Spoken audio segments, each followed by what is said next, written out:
naranasan ko yung hirap sa magiging magsasaka. Noon rin po, naranasan kong magwardya. Naranasan kong tumayo ng 12 hours. Noon po, naranasan ko rin maging factory worker. Ang hirap na dinanas ko doon, grabe. Noon po, napakahirap po talaga ng buhay namin. Ang hindi ko makalimutan sa buhay ko, na isang panahon, nabuntis yung asawa ko. Nagkasakit. Tapos wala akong trabaho. Wala akong mahiraman ng pera. Nilapitan ko yung mga kaibigan ko. Walang-wala rin sila. Di ko alam kung saan ako pupunta, saan ko hahanap ng paraan. Kasi bitbit na bitbit ko yung resita na binigay ng doktor. Naalala ko po, may gitara pa ako. Kinuha ko yung gitara, sabay lakad. Nung lumakad pa ako, naisip ko na yun ang gagamitin ko para mangaroling. Naalala ko po yung ako lang siguro mangaroling na umiiyak. Para lang maidaos ko, para lang mabili ko yung niresita ng doktor. Sabo,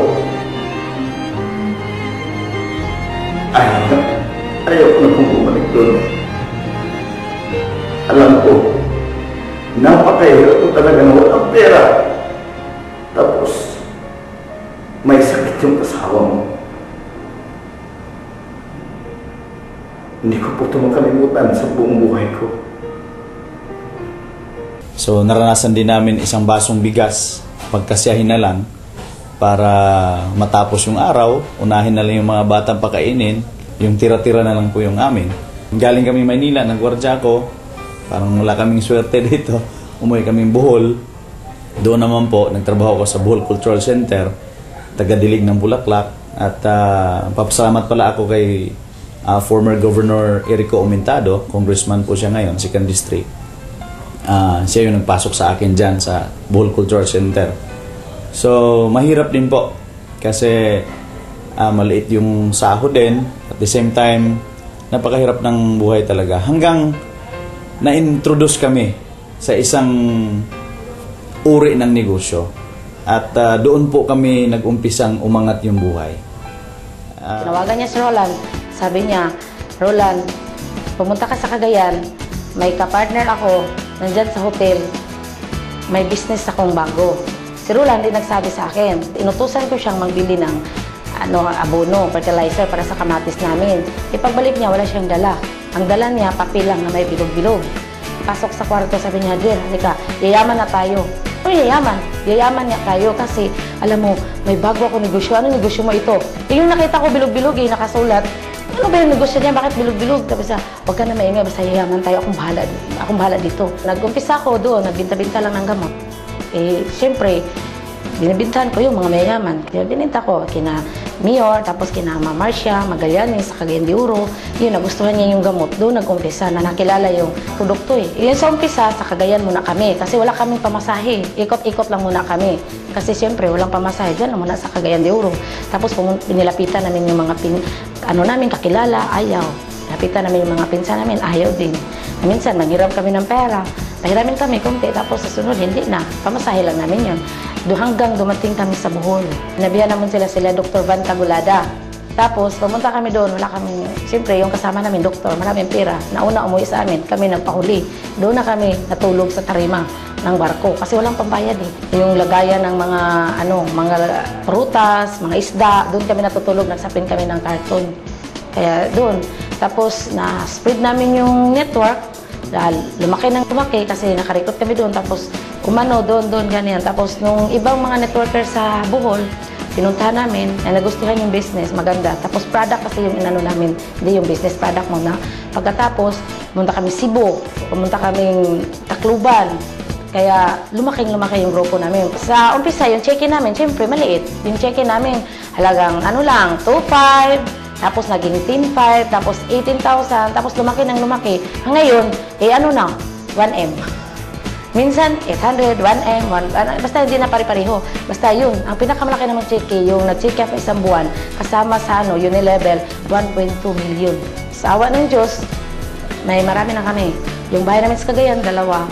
At saka may bahay kami, isa sa Bohol. Hindi maganda, at least may bahay kami. Hindi yung masyadong magarang bahay, basta may bahay. Tapos ngayon, sa Manila, may isa na naman ako, may swimming pool. At saka may sasakyan ako, 7, yung sasakyan ko.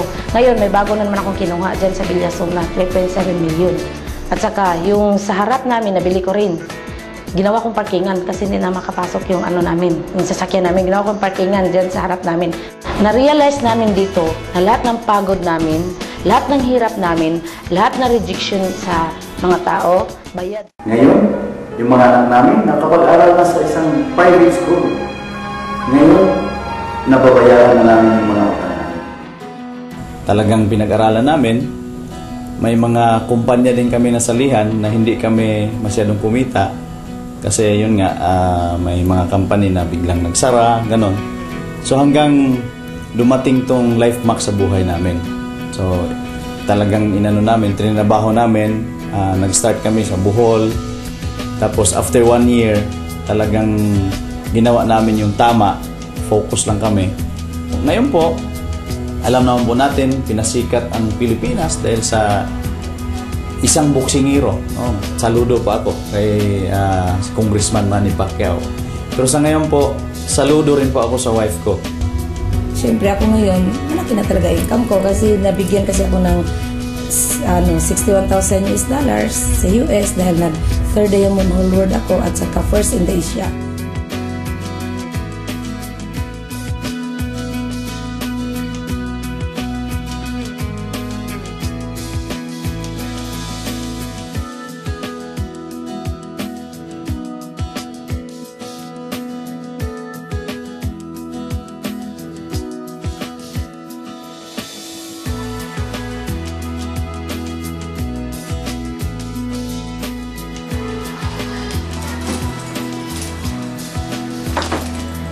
Ito yung mga collection ko.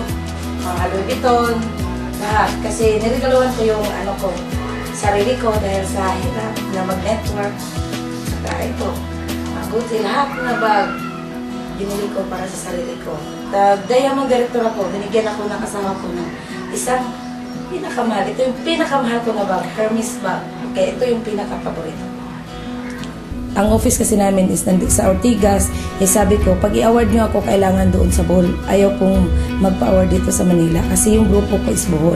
To Maria Cecilia Pacquiao for achieving the rank of Diamond Director.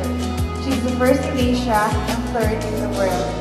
19th of December 2010, Bohol, Philippines. Signed, Debbie Angeles Countryman. Congratulations po, Ma'am Maricel.